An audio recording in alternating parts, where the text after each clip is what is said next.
All right.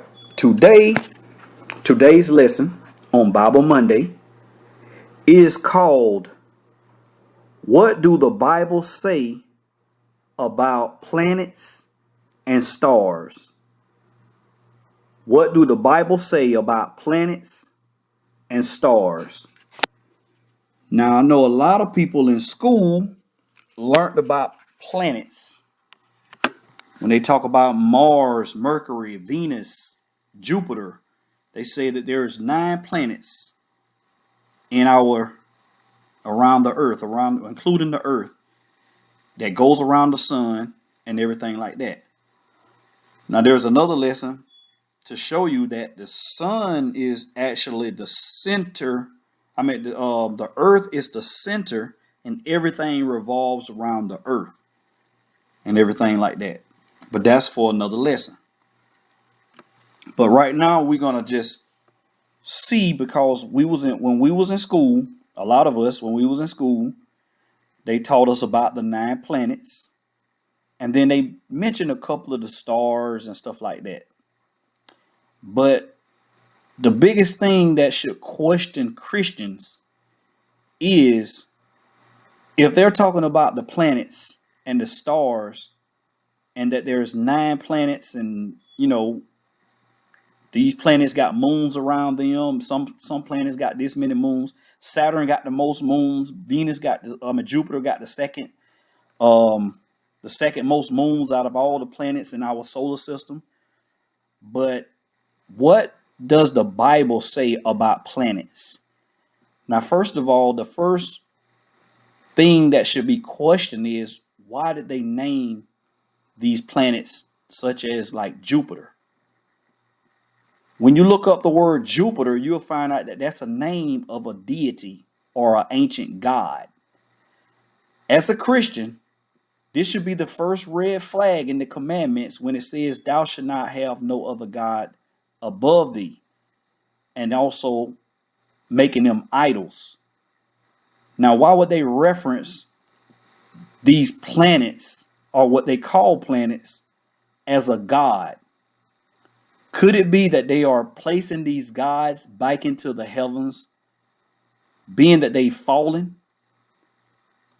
So at the same time, this right here is showing you evidence that those who come up with the naming of the planets are also those who worship fallen angels and try to place them back up into, or gods, we can call them gods, and place them back into the heavens where they fell from. So this should be a red flag for those who are Christians, that there's something wrong with this, and this is something I should not apply to my understanding of learning that planets have the certain names of gods. And what does the Bible say about planets? So what we're going to do is we're going to go into scripture, and we're going to see what do the Bible say about planets and also stars. Okay, we'll find out what are stars, what are planets. Okay, so first of all, we're going to go to Acts chapter 14, verse 8 through 17. Now, before you read that, in the book of Acts, this is talking about the early works of the disciples, like Peter and Paul and the 12 disciples that Christ called, the ones that Christ called to be the disciples. Now, when they was doing the works, in the early works of establishing Christ's kingdom on earth, the people was worshiping other gods. And this will show you that they was worshiping other gods in biblical times, and ain't nothing changed in the present time, that these same people passed this down from generation to generation, and they are still worshiping these same fallen gods. So we're going to read Acts chapter 14, verse 8 through 17. The book of Acts, chapter 14, verse 8. And there sat a certain man at Lystra, impotent in his feet, being a cripple from his mother's womb, who never had walked. The same heard Paul speak, who stood fast with beholding him, and perceiving that he had faith to be healed, said with a loud voice, Stand upright on thy feet. And he leaped and walked. And when the people saw what Paul had done, they lifted up their voices, saying in the speech of Lycaonia, The gods are come down to us in likeness of men. And they called Barnabas Jupiter, and Paul Mercurius, because he was the chief speaker. Hold on, before you go any further. Before you go any further, we're going to point this out right here. The people started calling Barnabas and Paul Jupiter and Mercurius. Now, this is the name of a couple of planets that we still call today. Jupiter is the name of a fallen god. It's in the Bible. It's showing you what are planets. And the name of these planets are fallen gods. And instantly when Paul and Barnabas was doing the work of the Most High and healing, they started thinking that it was another god. They started calling on another god that was thinking that was representing Paul and Barnabas. But notice Jupiter is in the Bible, which means that the name Jupiter just did not come up today or yesterday or a couple of 50 to 100 years ago when we talk about the planets. Jupiter's in the Bible. So that's a red flag when these people say, oh, there's Jupiter up there. That's Jupiter. Mercurius, the closest planet they say to the sun. So these are gods. This showing you right here, the same people that's calling these disciples Jupiter and Mercurius are the same people that pass that information on to those who actually name these planets after these same gods, and now have people like us as children coming up in these public schools and different schools calling on and naming these same gods, putting them back up into heaven, which they fell from. Okay, continue, please.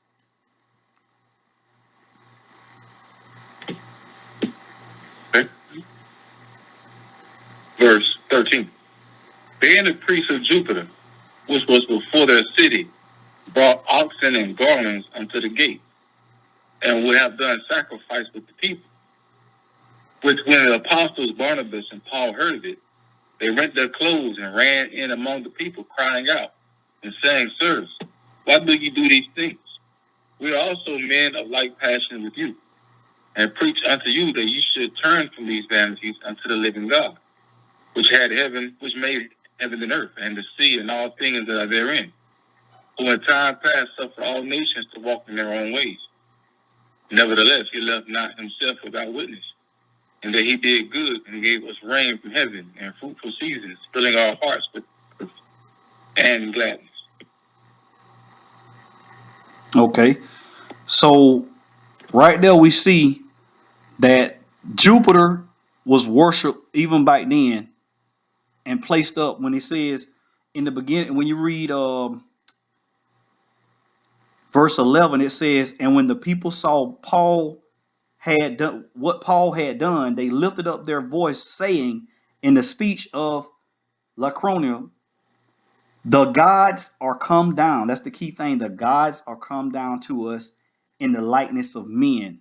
They thought that Barnabas and Paul was the gods like in Genesis 6. So now if you think about it, there's many people in this day and time, they study the zodiac signs. When they talk about, it's a difference between astronomy and astrology. Anything with ology on it, that's that where you have to be careful, because a lot of time they going into the involuntary worshiping of angels. Theology, like in these seminary classes, they call it theology. That ology, you have to be careful. Technology, because a lot of time there's things attached to gods, a fallen angel, technology, and different things like that. When you're using that word, a lot of time, ology. Okay, so right here we see that Jupiter was called upon even in this time during Paul and Barnabas, which mean it was called during crisis time. Okay, so right there we know that Jupiter's a false god, a fallen god. We should never call another planet again Jupiter or Mercury or any one of the planets, calling on these gods, Venus, all these guys right here. But we're just pointing at these now. Neptune, King Neptune. These are gods, fallen gods that have been placed back into the heavens as far as being worshipped as if they're one of the gods in heaven. Okay, so that's a disrespect to the Most High. Go to Acts chapter 19, verse 11 through 41. Acts chapter 19, verse 11 through 41. All right, this is the book of Acts, chapter 19, verse 11. And the Most High wrought special miracles by the hands of Paul, so that from his body were brought unto the sick handkerchiefs or aprons, and the diseases departed from them, and the evil spirits went out of them. Then certain other vagabond Jews, exorcists, took upon them to call over them which had evil spirits the name of the Lord Yeshua, saying, We adjourn you by Yeshua, whom Paul preached. And there were 7 sons of one Sceva, a Jew, and chief of the priests, which did so. And the evil spirit answered and said, Yeshua I know, and Paul I know, but who are ye? And the man in whom the evil spirit was leaped on them, and overcame them, and prevailed against them.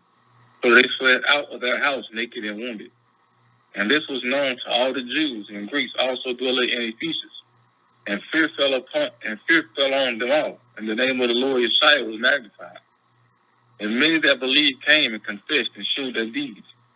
Many of them also which used curious arts brought their books together and burned them before all men. And they counted the price of them and found it 50,000 pieces of silver.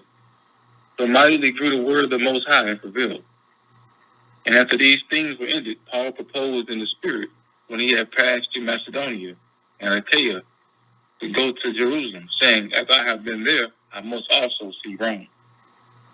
So he went into Macedonia, 2 of them that ministered unto him, Timotheus and Esdras. And he himself stayed in Asia for a season.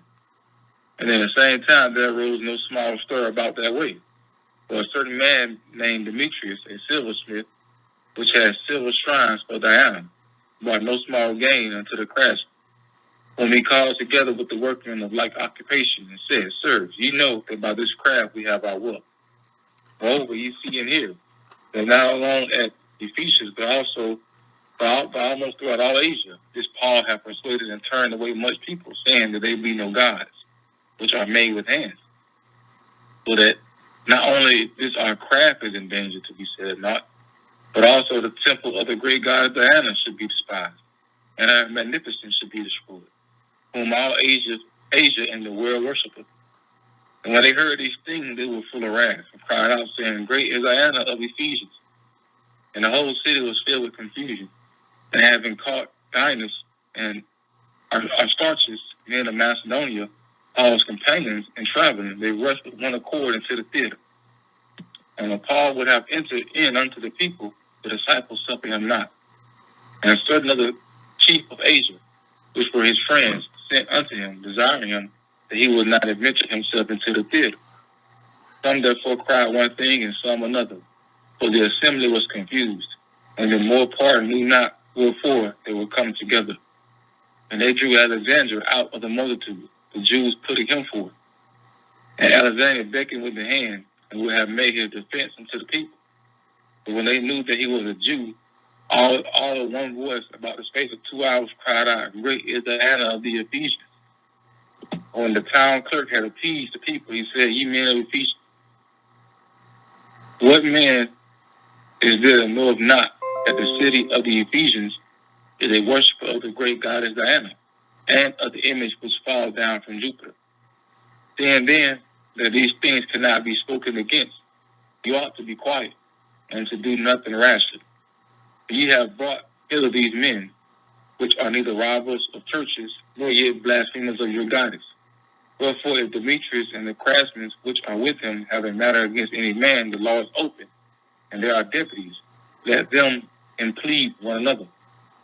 But if ye inquire anything concerning other matters, it shall be determined in a lawful assembly.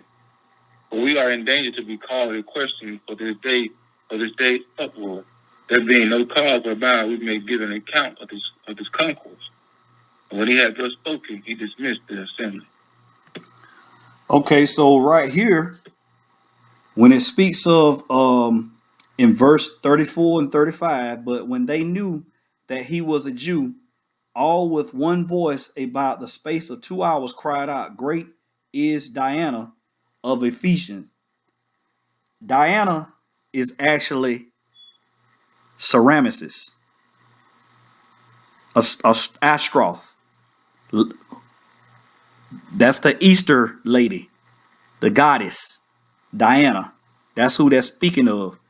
And when it says in verse 35, and when the town clerk had appeased the people, he said, Ye men of Ephesus, what man is there knoweth not how the city of Ephesians is worshippers, the great goddess Diana, and of the image which fell down from Jupiter. What that's speaking of, that's that Kaaba. When it's talking about the Kaaba stone, and it's also when it speaks of when Semiramis, the Queen Mother of Heaven, came down and went into the Euphrates River.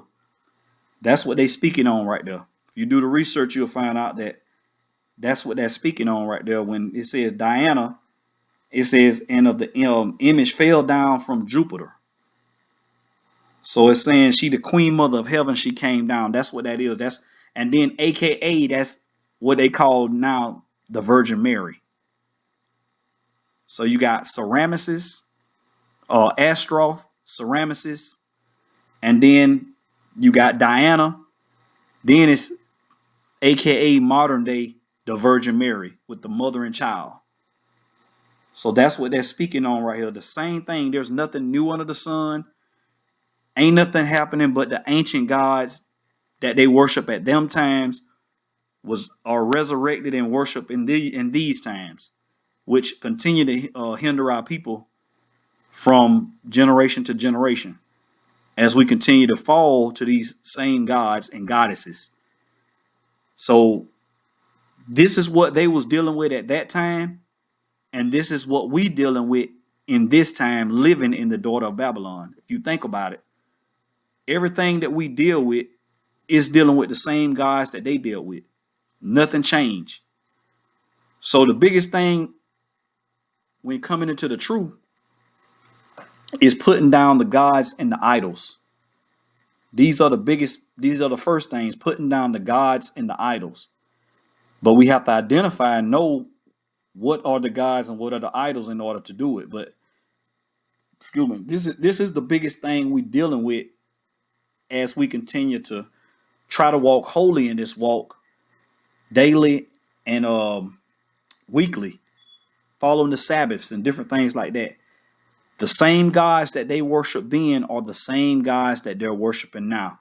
That's why when it says Babylon, when elders speak on them bringing these Buddhists and these people, the East Indian over here, these the original Babylonians. So Esau actually know what he's doing because they're being exposed, but they saying, okay, you exposed us. We're going to bring the original Babylonians over here with their gods. And this is the origin of where the worship came from. We bringing them people over here now. So it's funny. It's amazing. The elder is on top of it. He's on top of it. Okay. So now we know Jupiter is the name of a god that's even spoken of in the Bible. So we should not honor or reference a planet called Jupiter, okay, or Mercury, or any one of the planets, but I'm just pointing these out right now. And then Diana's, when we understand the same worship from Ashtaroth to Semiramis to Diana to now what's called the Virgin Mary, these are the same goddesses, the same deities that was placed up above to be worshipped in ancient times and even now. Okay. So now we're going to go to 2 Kings chapter 23, verse 1 through 30. 2 Kings chapter 23, verse 1 through 30. The book of 2 Kings, chapter 23, verse 1. And the king sent, and they gathered unto him all the elders of Judah and of Jerusalem. And the king went up unto the house of the Lord, and all the men of Judah, and all the inhabitants of Jerusalem with him, and the priests and the prophets, and all the people, both small and great. And he read in their ears all the words of the book of the covenant which was found in the house of the Lord. And the king stood by a pillar, and he made a covenant before the Lord, to walk after the Lord, and to keep his commandments, and his testimonies, and his statutes with all their heart, and with all their soul, to perform the words of his covenant that were written in this book. And all the people stood to the covenant. And the king commanded Hilkiah, the high priest, and the priests of the second order, and the keepers of the door, to bring forth out of the temple of the Lord all the vessels that were made by El, and for the grove, and for all the hosts of heaven. And he burned them without Jerusalem, in the fields of Kidron, and carried the ashes of them unto Bethel. And he put down the idolatrous priests, whom the king of Judah had ordained to burn incense in the high places in the cities of Judah, and in the places round about Jerusalem. Them also that burn incense unto Baal, to the sun, and to the moon, and to the planets, and to all the hosts of heaven. And he brought out the grove. He brought out the grove from the house of the Lord, without Jerusalem, and the brook Kidron, and the brook unto the brook Kidron, and burned it at the brook Kidron, and stamped it small to powder, and cast the powder thereof upon the graves of the children of the people. And he brake down the houses of the Sodomites that were by the house of the Lord, where the women wove hangings from the groves. And he brought all the priests out of the cities of Judah, and defiled the high places where the priests had burned incense, from Geba to Beersheba, and brake down the high places of the gates that were in the entering in of the gate of Joshua, the governor of the city. Hold on right there for a minute. So Israel, even during this time right here, this is what caused Israel to fall, worshiping the other gods. Notice when it says the planets, once again, it's speaking of planets. Planets are fallen angels. That's what they are. Planets are fallen angels. That's why they give these names: Jupiter, Mars, Mercury, Venus, Uranus, all these guys, Pluto. All these are ancient gods that are being worshipped even to this day. And that's one way that it was slick enough to place these same gods to where we involuntary worship them, or mentioning them is a form of idolatry, because they are not up in heaven, they fallen. So the same thing right here, the priest had to get rid of these Israelites that was following these gods right here. So, and also when it says where the women hanging for the groves are the male member. So it's actually also worshiping pornographic pictures or statues and different things like that. So ain't nothing new under the sun. They was doing that then, just like everything is going on now. The same gods are still being worshipped. They had to be a little clever to do it, but they doing it. Ain't nothing changed. Nothing new under the sun. So I just want to point that out. when it's speaking of the planets are fallen angels. And then it says, okay, to all the host of heaven. So I'm just showing you planets are fallen angels. That's what they are. They're not, there's no such thing as what's being taught about the 9 planets. Okay? These 9 planets, Mars, Jupiter, and they say, yeah, see, you can see it in the telescope. You can see it in the telescope. Just because you can see it in the telescope is still not planets. It's still not the name of these fallen angels. Okay? But I'm going to go further. We're going to go a little bit further into that as we continue to read on. Okay? You can keep going. Verse 9. Nevertheless, the priests of the high places came not up to the altar of the Lord in Jerusalem, for they did eat of the unleavened bread among their brethren. And he defiled Topheth, which is in the valley of the children of Hinnom, that no man might make his son or his daughter to pass through the fire to Moloch. And he took away the horses that the kings of Judah had given to the sun at the entering in of the house of the Lord by the chambers of Nathamelich, the chamberlain, which was in the suburbs, and burned the chariots of the sun with fire.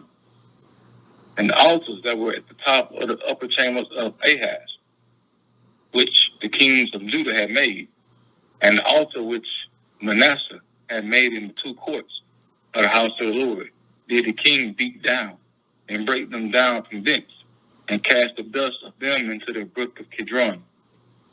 And the high places that were before Jerusalem, which were on the right hand of the mount of corruption, which Solomon the king of Israel had built for Ashtoreth, the abomination of the Zidonians, and of Chemosh, the abomination of the Moabites, and for Malcolm, the abomination of the children of Ammon. Hold on right there. The king defiled. Hold on right there. So you see right there, Ashtoreth. That's what we just read. That's Diana. That's Diana. So that's why Paul and them was dealing with these Gentiles and these Israelites back then, and they dealing with it. This is what caused Israel to fall. So you can imagine the anger of the Most High, being that he was with us in the wilderness and led us out of Egypt, and we did all that, went into our land and everything just to do stuff like this. So you could imagine the anger of the Most High. Okay.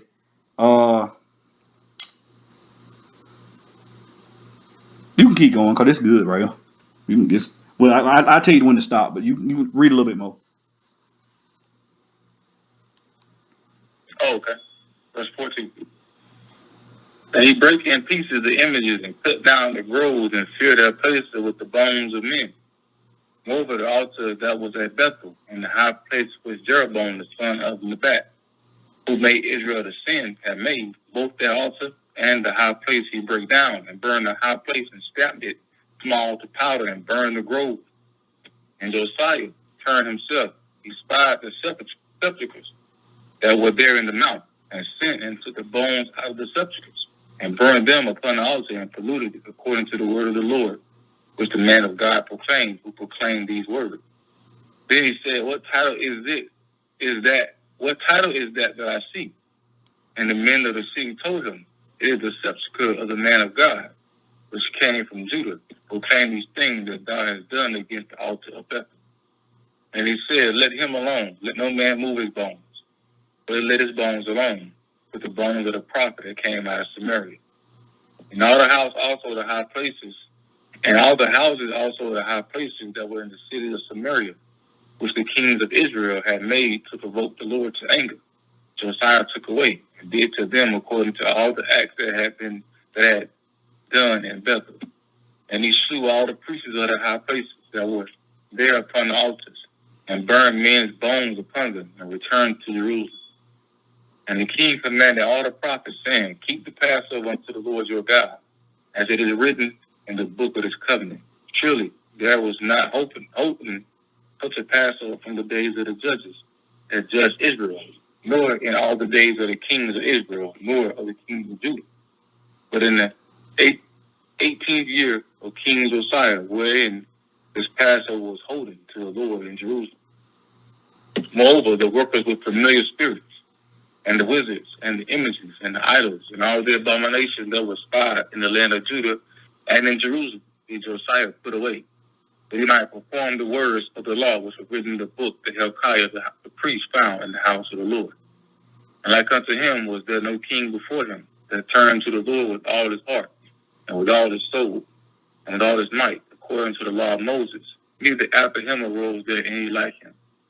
Notwithstanding, the Lord turned not from the fierceness of his great wrath, but with his anger was kindled against Judah, because of all the provocation that Manasseh had provoked him withal. And the Lord said, I will remove Judah also out of my sight, as I have removed Israel. And I will cast off this city, Jerusalem, which I have chosen, and the house of which I said, my name shall be there. Now, the rest of the acts of Josiah, and all that he did, are they not written in the books of the chronicles of the kings of Judah? In his days, Pharaoh Necho, king of Egypt, went up against the king of Assyria to the river Euphrates. And King Josiah went against him, and he slew him in Megiddo, when he had seen him. And his servants carried him in a chariot dead from Megiddo, and brought him to Jerusalem, and buried him in his own sepulchre. And the people of the land took Joahaz, the son of Josiah, and anointed him and made him king in his father's stead. And Joahaz, okay, you can stop. 23 years old when You can stop. You can stop right there. But like I said, all that right there with the planets and things like that is tied into all the idolatry and the worshiping of the gods, the fallen gods. So Israel was dealing with that. We're dealing with that in this time in ancient Babylon, in the daughter of Babylon, with all this that's going on now with the spirit of Sodom and Egypt.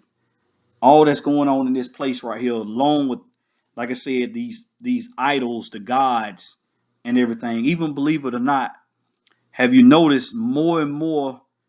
It's already was, when the tattoos was popular, but it was more like prisoners or gang bikers and different things like that. Now everybody getting tattoos to the point to where women, you can't even, they covering up on tattoos now. That's also a form of adultery. A lot of people don't know that right there, dealing with these tattoos and different things like that. Now, if you already got one before you knew the truth or before you got the understanding, of course you repent. It is what it is. You got a tattoo, okay, fine. But what I'm saying is the continuation of getting tattoos, more and more women are being blanketed with the tattoos and stuff. This is a form of adultery. And like I said, the self-worship and different things, even though some put certain things on there to say, hey, I'm only doing it for this and for that. But the Bible tells you should not do that. So we living in a time where there's nothing new under the sun. Looking at this right here in the book of Kings, this right here wasn't all this was doing was making the Most High angry. And then we know in the book of Daniel, some beasts finna come up out the sea. We got 4 beasts coming. Really, to all of them gonna have a part in putting Israel in some sort of captivity. And we're in the last beast right now. We're in the 4th beast right now. So all this right here kindled the fire of the Most High, and out of the sea came 4 beasts who Daniel prophesied about. Okay, so I just want to show you further on that's tied to planets and stuff like that is all tied in with the same thing that caused Israel to fall.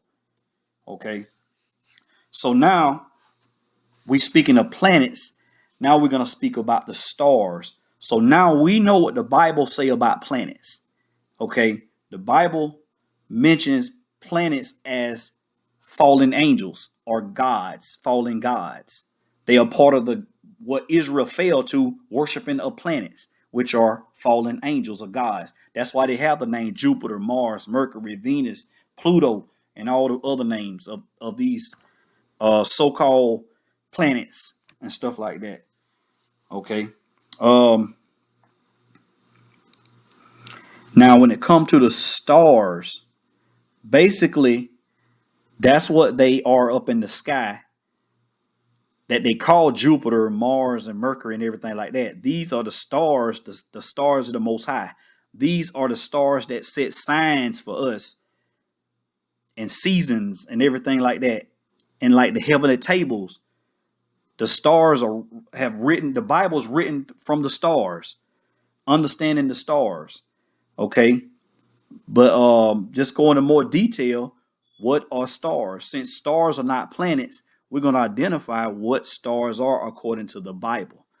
Okay, so first we're going to go to Job chapter 38, verse 1 through 7. Job chapter 38, verse 1 through 7.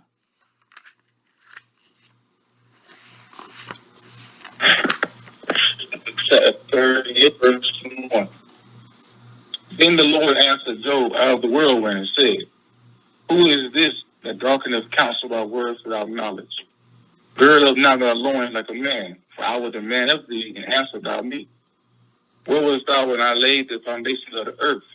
Declare if thou hast understanding. Who hath laid the measures thereof, if thou knowest? Or who hath scratched up the line upon it? Whereupon are the foundations thereof fastened? Or who laid the cornerstone thereof? When the morning stars sang together, and all the sons of God shouted for joy.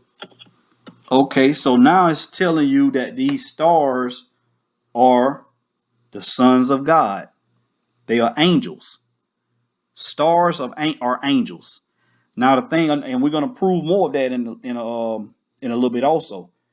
But the thing is what we have to understand about the stars, as far as being angels. We have a lesson we'll go into later on. Not, of course, not tonight, but angels. The Most High make angels in different shapes, different forms, and everything. They're not all the same, you know. And then even some angels, of course, we can find in Scripture where they came down, just like they led Lot out of Sodom and Gomorrah. They came and formed as a man, you know. So angels, the Most High make angels in different forms to do different things and stuff like that. And stars are also known as angels. That's why it says when the morning stars sang together and all the sons of the Most High shouted for joy. Okay. So these stars are angels. We're going to prove that more. Okay. Go to Isaiah chapter 14, verse 12 through 14.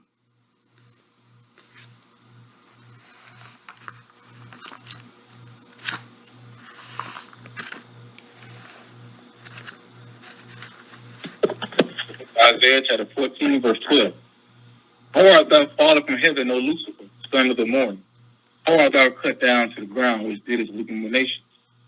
But thou hast said in thy heart, I will ascend into heaven. I will exalt my throne above the stars of God. I will sit also upon the mount of the congregation in the sides of the north. I will ascend above the heights of the cloud. I will be like the Most High. Okay, so when he says that he shall ascend above the stars of the Most High, he's speaking of the angels. You have angels in ranking and everything like that. Satan planned to go above those stars and angels to be back in his place where he was once before. But of course, he's not going to be able to go there. But I'm going to show you more of that. Of course, we got a lesson where we talked about how when Christ died, that seal made a seal for so Satan cannot go back into heaven in order to report. Because during that time period when Adam sinned and fell, Satan got dominion over the earth. And when every sunset, Satan, just like, and when it talks about in Job, the sons of God went up. He went up also to report because he had dominion over the earth at that time period. When Christ died, when the veil was torn, and also everything was bound, where Satan was now bound on earth, he can't no longer go and report because Christ took everything from him. He took the keys of death and hell from Satan. Now Satan no longer has dominion over the earth no more. Okay, because he's bound here. He can't go no more up into heaven to report. All right. So now some may be thinking that's listening, wow, stars are angels. Okay, we're going to prove that more in scripture by going to Revelation chapter 12, verse 3 through 11. 3 through 11.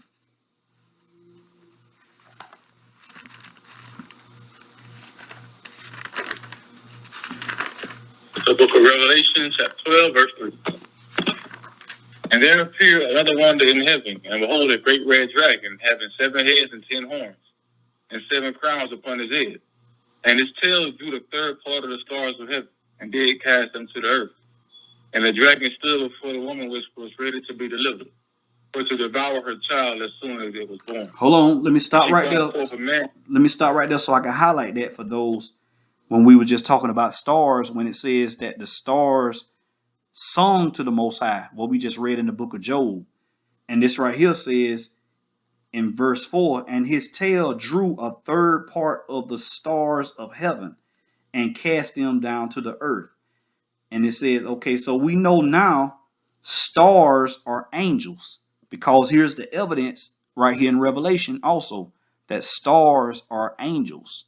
Okay, you can keep going to go to verse 7 and we'll stop, and then we're going to continue to go though. Okay, verse 5. And she brought forth a man-child who was to rule all nations with a rod of iron, which is and Christ. The child was caught up unto God and to his throne. Which is Christ. Go ahead. Verse 6. Verse 6. And the woman fled into the wilderness, where she had a place prepared of God, that they should feed her there 1,260 days. 1,260 days. And there was a war in heaven. Michael and his angels fought against the dragon, and the dragon fought and his angels. Hold on one second. So right there is telling you in verse 4, it says, and his tail drew a third part of the stars of heaven and did cast them down to earth. Now we skip down and go to verse 7. It says, and there was a war in heaven. Michael and his angels fought against the dragon, and the dragon fought and his angels. So now we identifying those stars are angels. So now when we speak on stars, we know that them are angels. Okay, so I'm pointing that out so we know now that stars that we see up in the sky twinkling are angels. They're not planets. Okay, they're not planets. They're not Jupiter, Mars, and Mercury. These are the fallen gods who Satan drew. His tail drew a third part of the stars of heaven. These are the stars that fell that we naming to place them back up above the stars of the Most High. Okay, keep going. Verse 8. And prevailed not, neither was there a place found any more in heaven. And the great dragon was cast out, the old serpent called the devil and Satan, which deceiveth the whole world, who was cast out into the earth, and his angels were cast out with him.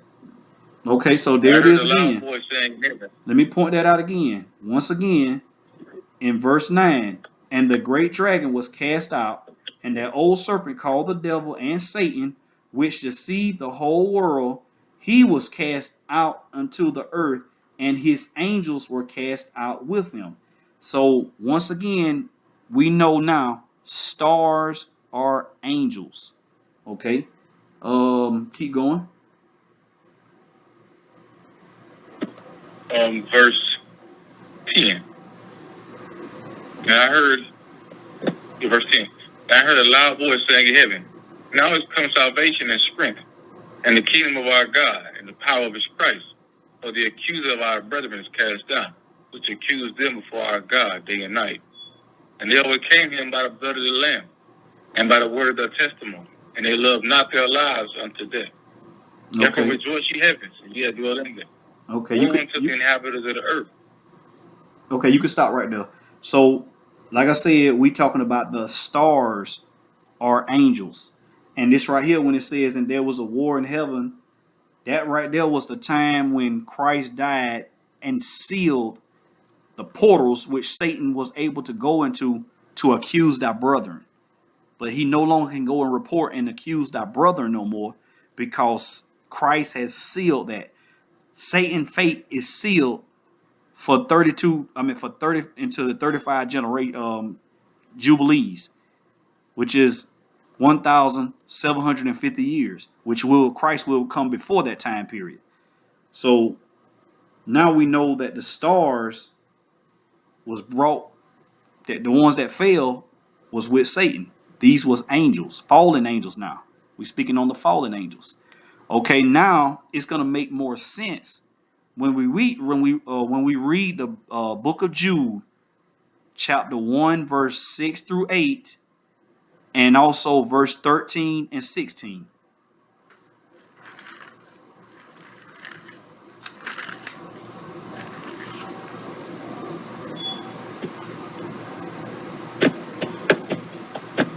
The book of Jude, what verse again? Jude chapter, of course, chapter 1, only chapter. Verse 6 through 8 and verse 13 through 16. Right. The book of Jude, chapter 6, but chapter 1, verse 6.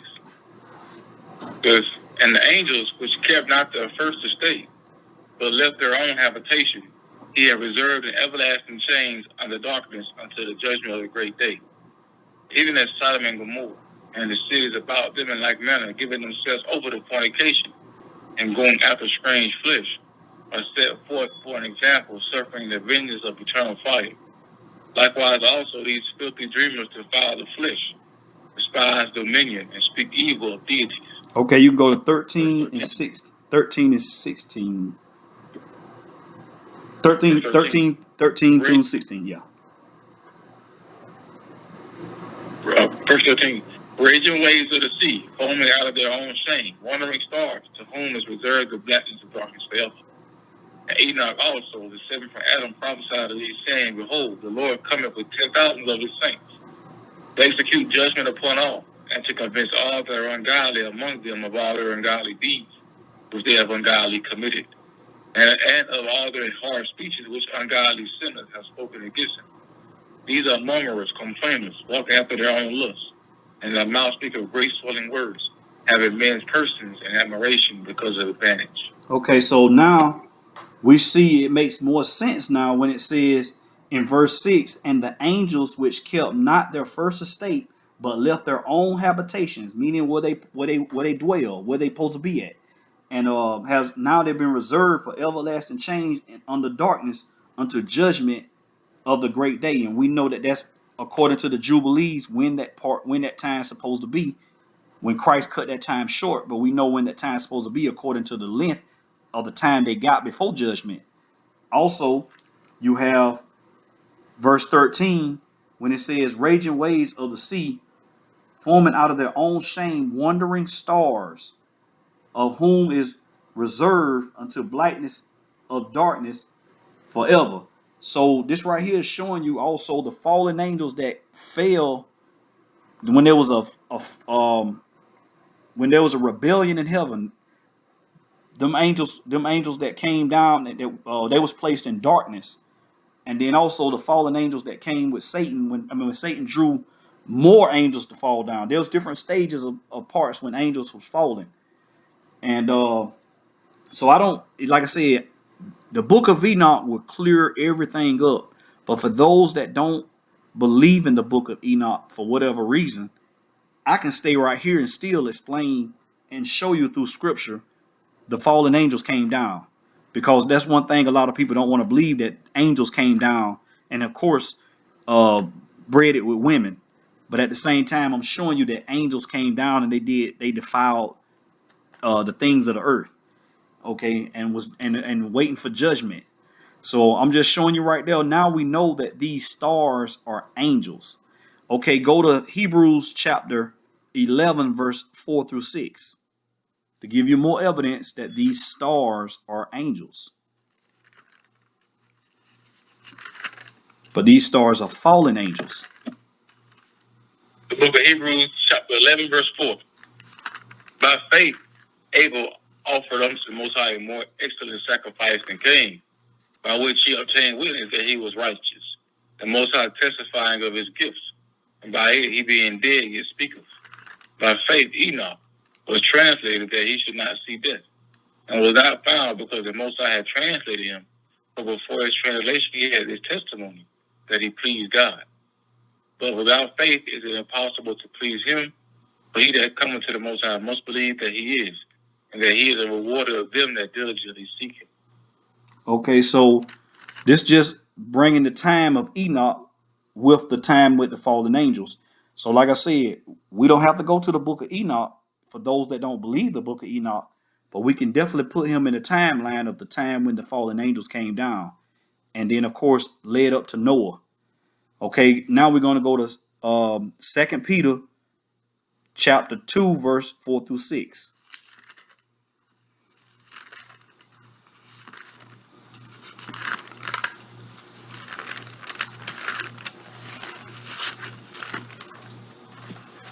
It's the book of 2 Peter chapter 2, verse 4. For God spared not the angels that sinned, but cast them down to hell, and delivered them into chains of darkness to be reserved unto judgment. And spared not the old world, but saved Noah, the eighth person, a creature of righteousness, bringing in the flood upon the world of the ungodly, and turning the cities of Sodom and Gomorrah into ashes, condemned them with an overthrow, making them an example unto those that after should live ungodly. Okay, so once again, we know that these stars are fallen angels, or they're angels. And also, this right here shows you in Genesis 6, when it says the sons of God, for those that say, well, the sons of God were were sons of Cain, or Abel, Cain, and everything like that. When the Bible clearly tell you, even in the New Testament, it says, for if God spared not the angels that sinned, but cast them down into hell and delivered them unto chains of darkness to be reserved unto judgment. And then it says, and spared not the old world, but saved Noah and his eight persons. So that's putting you right there with Noah and these fallen angels, the sons of God. Now we know the sons of God are fallen angels, because even this right here tell you, for God spared not the angels that sin. So we know that these angels are also stars, fallen angels, fallen stars, wandering stars. We read that a while ago in the book of Jude, wandering stars. So these are angels. Okay. So now we're going to go to the Bible warns us about these things in the New Testament. Go to Colossians chapter 2, verse 18. We are warned about these things.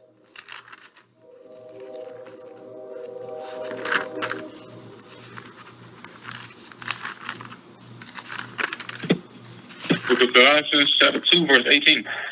Let no man regale you of your reward in a voluntary humility and worshiping of angels, intruding into those things which he have not seen, vainly puffed up by his fleshly mind.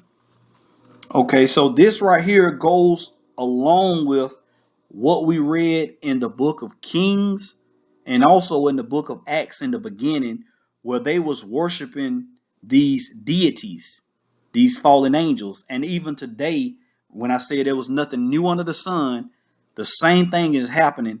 That's why he warned us to be careful of involuntary worshiping of angels. There's many things people be doing are related or attached to these fallen angels.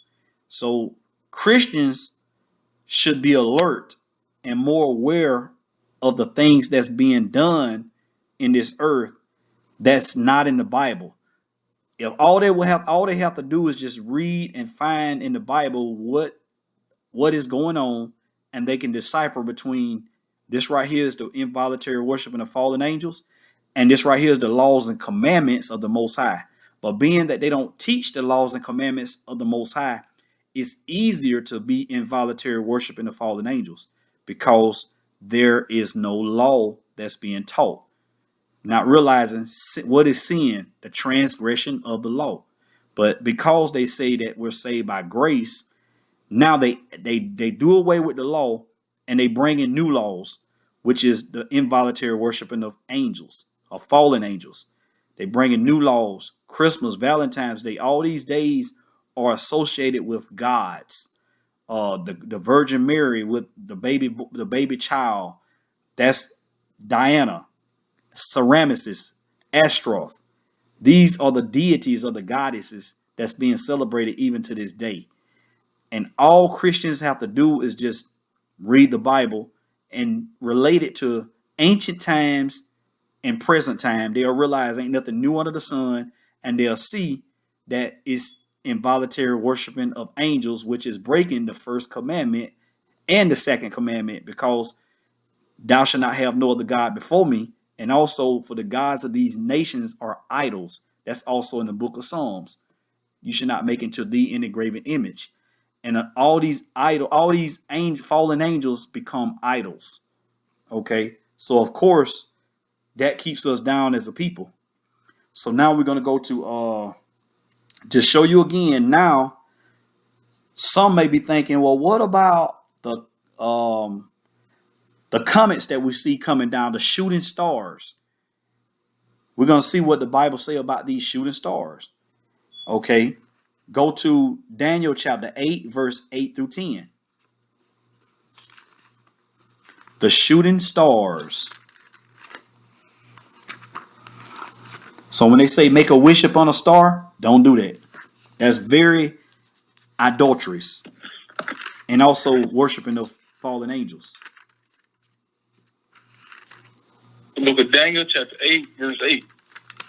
Therefore the he-goat waxed very great, and he was strong. The great horn was broken, and it came up for it came up four noble ones towards the four winds of heaven.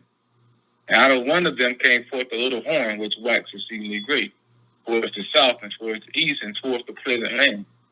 And it waxed great, even to the host of heaven. And it cast down some of the host of the stars to the ground and stamped upon them. So there you go. There goes some shooting stars.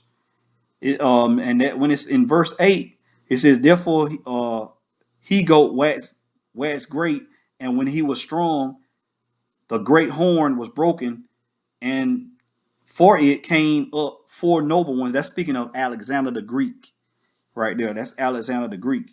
But what I want to show you and point out, though, when it says in verse 10, it says, and it waxed great, even to the host of heaven, and it cast down some of the host and of the stars to the ground and stomped upon them. These are the fallen stars, the fallen angels. Also, what is the fallen stars? We're going to go to extra biblical texts. When it speaks of the fallen stars, go to the Testament of Solomon. And it's telling the extra biblical text that it's telling you a lot of what's going on when we see these shooting stars. And of course, we should never make a wish upon the star. That's very demonic, and it's also involuntary worshiping of angels. And you actually worshiping on a fallen angel coming into the earth. But we're going to go more, let's see, the Testament of Solomon. Go to chapter 20. Let's see here. And we're going to go verse 11 through 17. The Testament of Solomon, chapter 20, verse 11 through 17.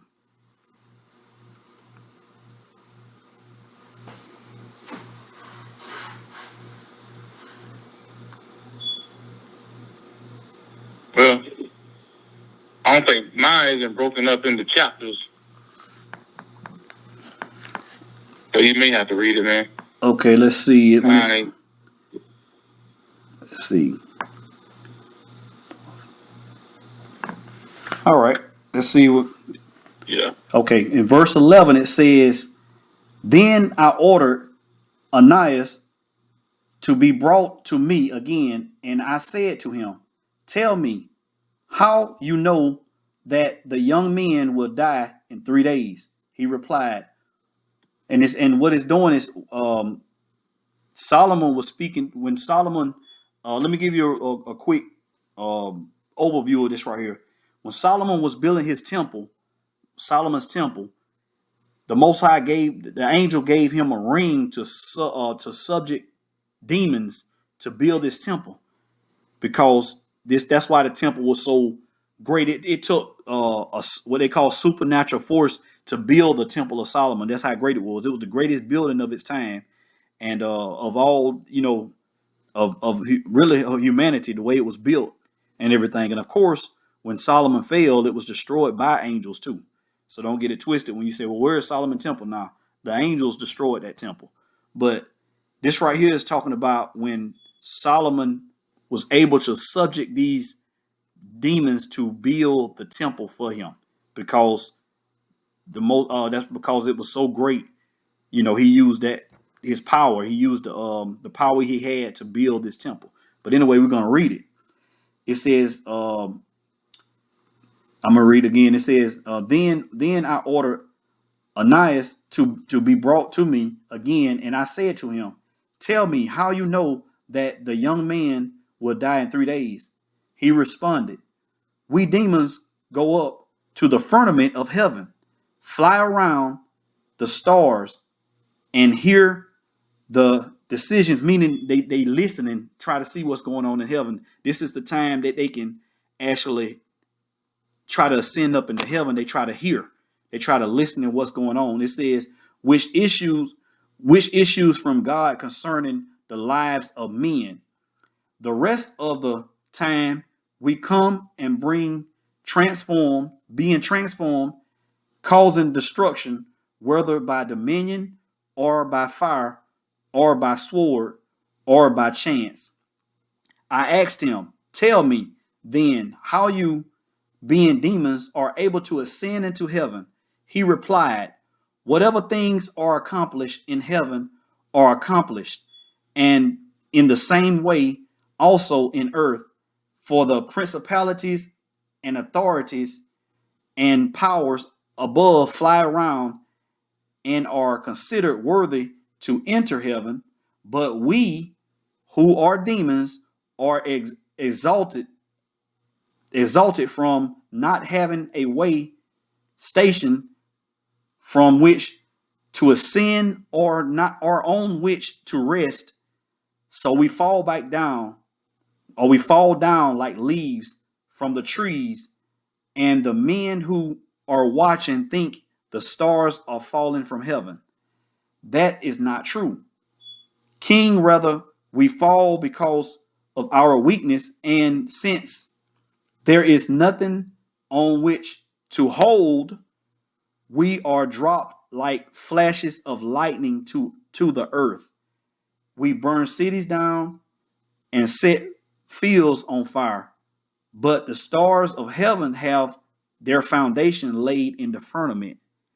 So basically, the fallen angels try to ascend back up into heaven to hear what goes on, but because they have nothing to hold on to, they fall back down. This is the extra biblical text of the Testament of Solomon. So when you see a fallen star coming down, they are falling because they have nothing to hold on. They have nothing to hold on to, and they can't go into heaven no more, because, of course, when Christ died, he set that seal, and they are bound here. So they try to go up, and then they come back down as like leaves, but to us, it looks like a flash of lightning. Okay, so that's extra biblical text right there about the fallen angels. And then to get better understanding, to read it, I gave you the scripture and the book, so you can go to it yourself and check it out to just get a better hold of these stars are actually angels. Okay, so now we're gonna go to the fallen angels, stars, and demons. Speaking of Ephesians chapter 6, verse 10 through 20.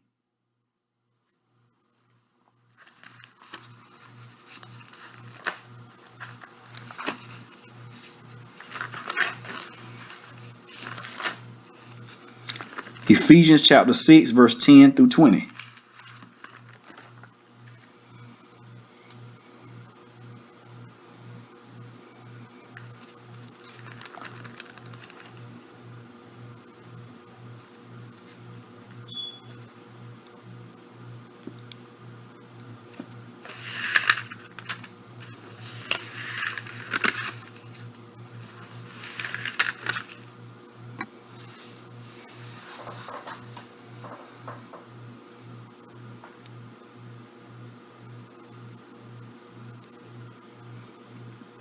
Ephesians chapter 6, verse 10 through 20.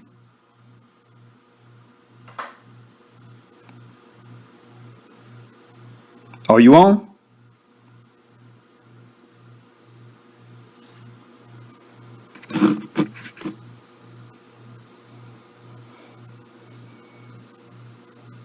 I can't hear you if you got it muted or something. Reading you if you on.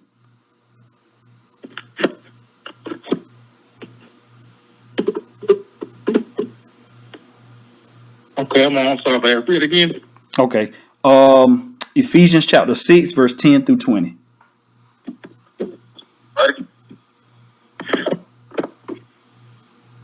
The book of Ephesians, chapter 6, verse 8.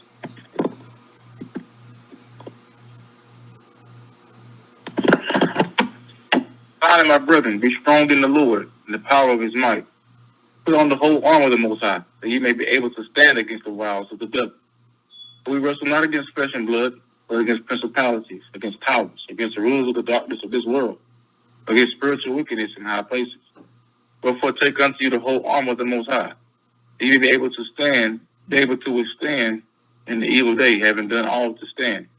Stand therefore, having your loins girded about with truth, having on the breastplate of righteousness, and your feet shod with the preparation of the gospel of peace. Above all, taking the shield of faith, wherewith ye shall be able to quench all the fiery darts of the wicked, and take the helmet of salvation and the sword of the Spirit, which is the word of God. Praying always with all prayer and supplication in the Spirit, watching thereunto with all perseverance and supplication for all saints. And for me, that utterance may be given unto me, that I may open my mouth boldly to make known the mystery of the gospel, for which I am an ambassador in bonds, that therewith I may speak boldly as I ought to speak, so that ye also may know my affairs and how I do. Tychicus, a beloved brother and faithful minister in the Lord, shall make known to you all things. You said verse 20, right? Yeah, to verse 20. Okay. Okay. Yeah. Where you at? I'm done. Okay. Ephesians, Okay. to verse 20. Okay, tied with that, go to 2 Corinthians chapter 10, verse 1 through 7. Okay. It's the book of 2 Corinthians, chapter 10, verse 1. Now I, Paul, myself, beseech ye by the meekness and gentleness of Christ, who in presence am based among you, for being absent am bold towards you. But I beseech you, that I may not be bold when I am present with that confidence, but with I think to be bold against some, which think of us as if we walk according to the flesh. But if we walk in the flesh, we do not war after the flesh. The weapons of our warfare are not carnal, but mightily through the Most High to the pulling down strongholds, casting down imaginations and everything that exalts itself against the knowledge of God, bringing into captivity every thought to the obedience of Christ, and having in readiness to revenge all disobedience when your obedience is fulfilled. Do you look on things after the outward appearance? If any man trust to himself that he is Christ's, let him of himself think this again, that as he is Christ's, even so are we Christ's. Okay, I'm showing that to say now you look up on the stars out in the sky. Think about those that's fallen, that's not there no more. That's why we have to put on the whole armor of the Most High. Because we fight against principalities in high places, visible and invisible. And also now it would make even more sense when we went into this in one of the other lessons. Because of time, I'm gonna just speak on this. Let's see. When I'm speaking on 1 Corinthians, I think it's chapter 15 when it talks about the celestial and the terrestrial. When it says mortal bodies, immortal bodies, when it says there are also celestial bodies and terrestrial bodies. One, the glory of the celestial is one, and the glory of the terrestrial is another. So the Bible's telling you that there's other beings within this earth. And we just identified that, being that we know now that stars are angels, planets are fallen angels, And then you got falling stars, which is here come down, and then they go up to try to hear, but they fall back down. The comets are coming back into the earth, falling like lightning to us because they can't hold on to anything. But anyway, I want to say this. There's different kind of angels, different type of angels. Now we know that there's stars, which are also angels. So we are living in a spiritual world in this physical realm, and knowing that there's different realms and stuff like that. And now it makes more sense when it says the celestial bodies and the terrestrial bodies. We know now the celestial bodies are like angels, stars, and different things like that, different kind of angels, and we have the terrestrial bodies. Also, they're known as extraterrestrial. These are what they call the aliens, or whatever, but the extraterrestrial. They're telling you they're not from this plane, because now they own this plane, so they're extraterrestrial. Okay, so I want to point that out. Also, the last thing right here, we're going to go to Isaiah chapter 7, verse 14 through 16. We're almost done. The book of Isaiah chapter 7, verse 14. Therefore the Lord himself shall give you a sign. Behold, a virgin shall conceive, and bear a son, and shall call his name Emmanuel. Butter and honey shall he eat, that he may know to refuse the evil and choose the good. Before the child shall know to refuse the evil and choose the good, the land that thou abhorrest shall be forsaken of both her kings. Okay, so we know that this is speaking of Mary, but when it says a virgin, it's not speaking of her virginity. That's not the sign. The sign is what the wise men saw. So we're going to go to what the wise men saw. We're going to go to Matthew chapter 2, verse 1 through 12.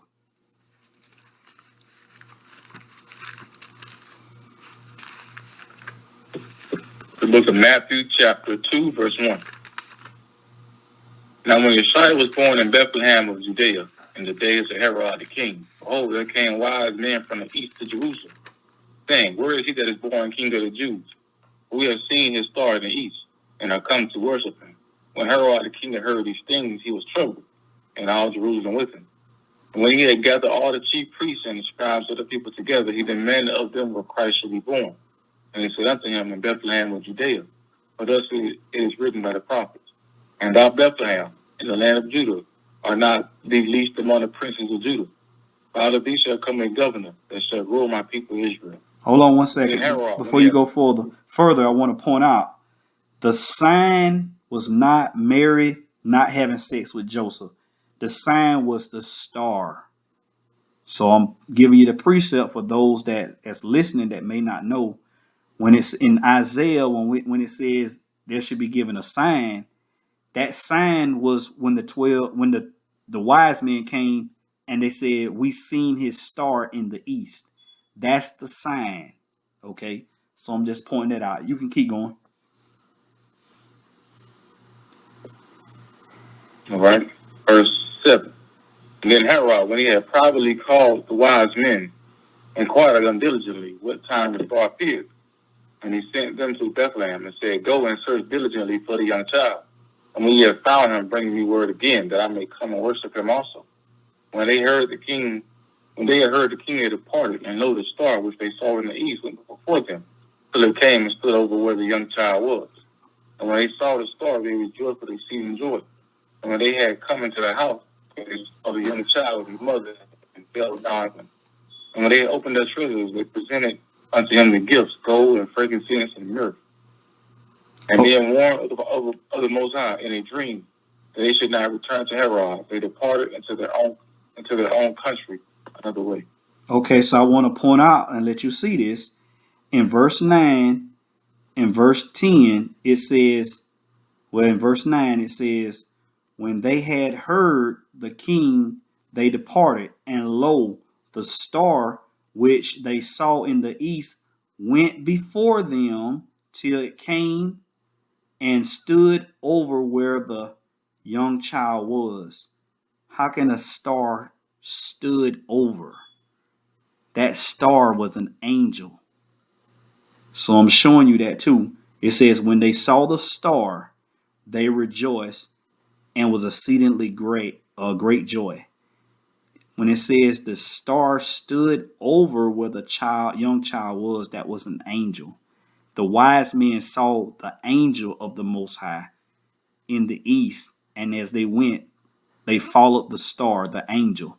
And the angel, when they seen the angel, it ascended down and stood over Christ. And they had exceedingly great joy. So this is my last thing. Go to Genesis chapter 1, verse 14. And this is the last verse for today.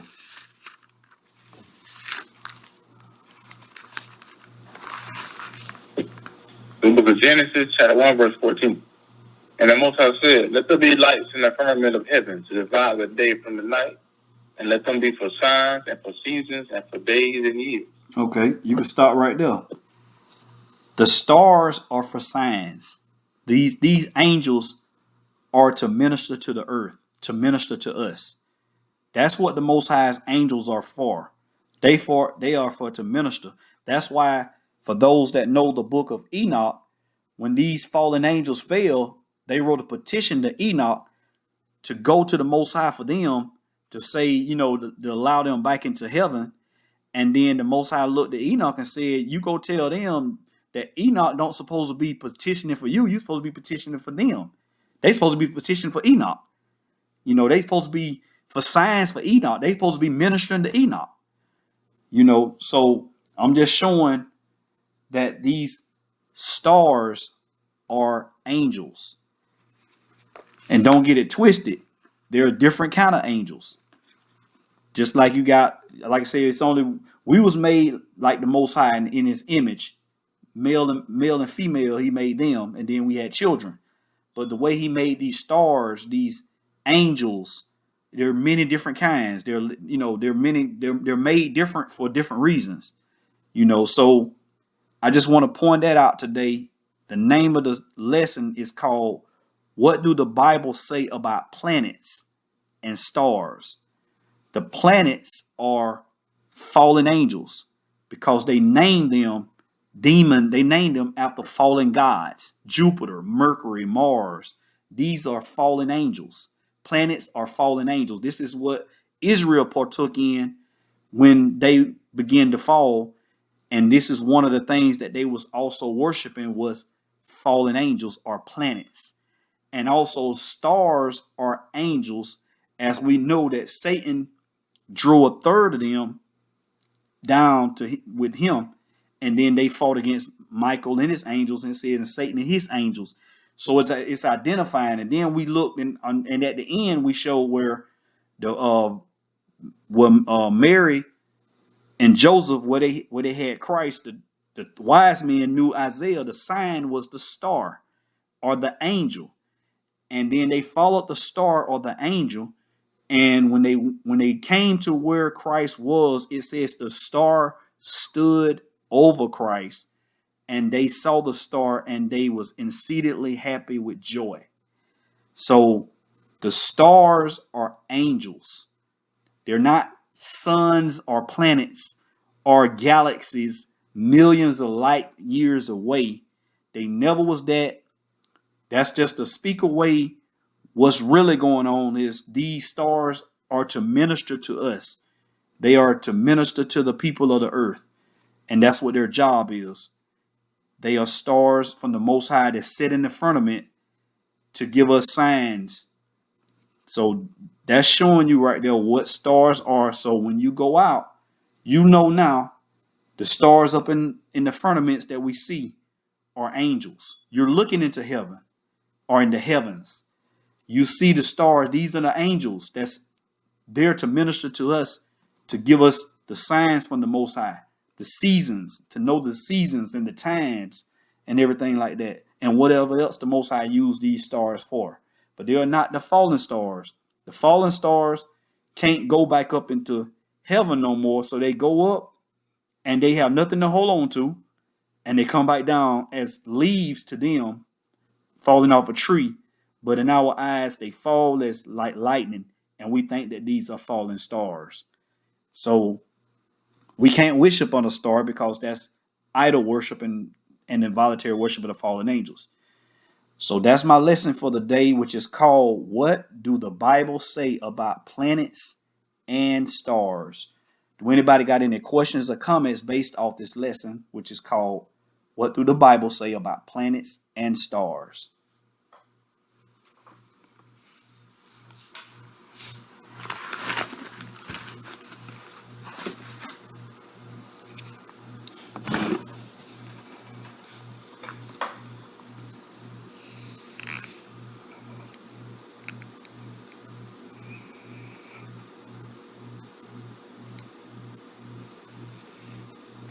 Okay, sound like no one have any questions about the lesson. So all praises to the Most Brother, I High. got Okay, okay. yeah, great lesson. Appreciate it. Very informative. Constellations, are those groups of stars, or is that wicked? No, I no. know it does speak. Mm-mm. It's in the Bible. Yeah, constellations are for signs. These are signs. These are Signs. yeah. These no, it's not wicked. Constellations are like you said, they're the stars that they're in certain places at certain times and stuff like that. Okay, like Orion. Orion's belt, they call it Orion's belt. Yeah, that's in scripture. Yep. Yeah, that's in scripture. Yeah. Trying to find that scripture, but couldn't find it. Okay, thank you. Yonder. I wanted to make a comment on that. Years ago, when I was working in Alabama, and I worked late night, so I got off like 4 o'clock in the morning, Georgia time, but it was 3 in Alabama, and it's a bridge called the Georgetown Bridge. So it was another car in front of me. We was coming across that bridge, supposed to do like 45. But for some reason, I couldn't go no faster. The car in front of me, we was like the only ones on the bridge. And all of a sudden, it's like this ball came coming down. And you could just see the light. And I just looked like, oh my God. So the car in front of me swerved. It fell, it hit, and you could see like it was like a beam of light, but like a shadow of somebody, and it just left. And when we got over the bridge, it was a convenience store, and I stopped because I had never seen nothing like that, you know. And the other people in front of me, they were shaking like, what the heck was that? And one of the ladies said, well, they said, you could go and get some of that because that's supposed to be some type of power or something from the meteorites or meteoroids, whatever it's supposed to be. And I told her, well, you can't because there's nothing there. All of it just disappeared. It sparked like light, but it actually disappeared. So I'm like, it wasn't nothing there because I was behind y'all. So yeah, I thought that was my first time ever seeing anything like that and witnessing anything like that, but it is scary, but it's real. You'll have some that say, they found the rock that fell down and stuff like that. And that's just another form of like a idol worship, rocks and stuff like that. To say, hey, this rock was what came out the sky. Now to get the rock and make it an idol. Right. That's what it was. I think that was like 2012 when I witnessed that. I'm like, wow. That was bananas to actually see something just dash and disappear. It happens. Like I said. But that's I thank the Most High though. But as we continue to get more understanding through the Bible, it just we'll just understand what's really going on. As we live in this society, and when certain things happen, or, the idols and the worship that people do, we'll understand what they're doing and where it come from, so we can stay away from it. Right. So, yeah, like I said, all praise to the Most High. We're just showing that, these stars, they are for us, those that's of the Most High. But you got them fallen stars. They coming to do what they do. And it's funny, these planets. Now we know what the planets are. When we was in school, I'm quite sure about all of us, had to reference these planets. Of they probably had I'm quite sure they probably had it where we had to name the planets.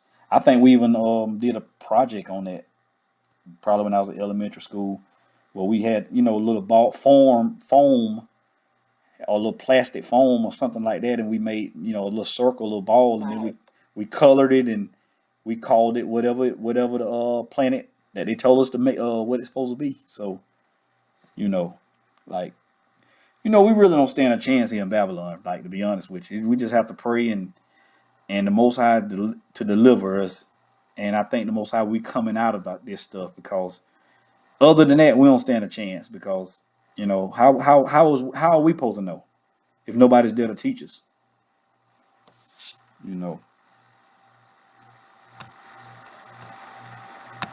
If you sit there and tell people that they're angels and stuff like that, I mean, people will laugh at you, not realizing this ain't funny. Like, it's real. This is real. But all praises to the Most High. Bible Monday today was called "What Do the Bible Say About Planets and Stars?" And we just brought it out in Scripture. A lot of scriptures that spoke on planets, and then of course just speak on the stars. Like, what are they? Just according to Scripture. So we can get deeper, but we don't have to. It's good enough right here. But all praises to the Most High. With that being said, don't forget the elders come on Wednesdays. You still got time to join the academy. And also Friday, the elder come on. He came on this Friday.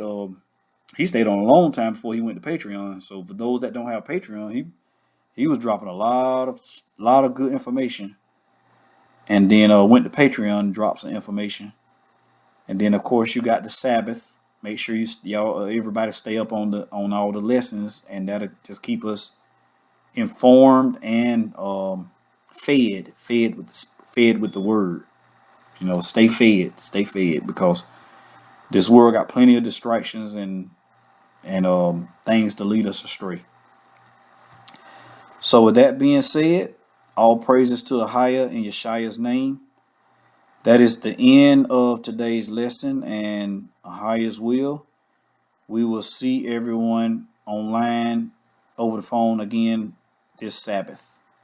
Shalom. Shalom, everyone. Shalom, family. Shalom.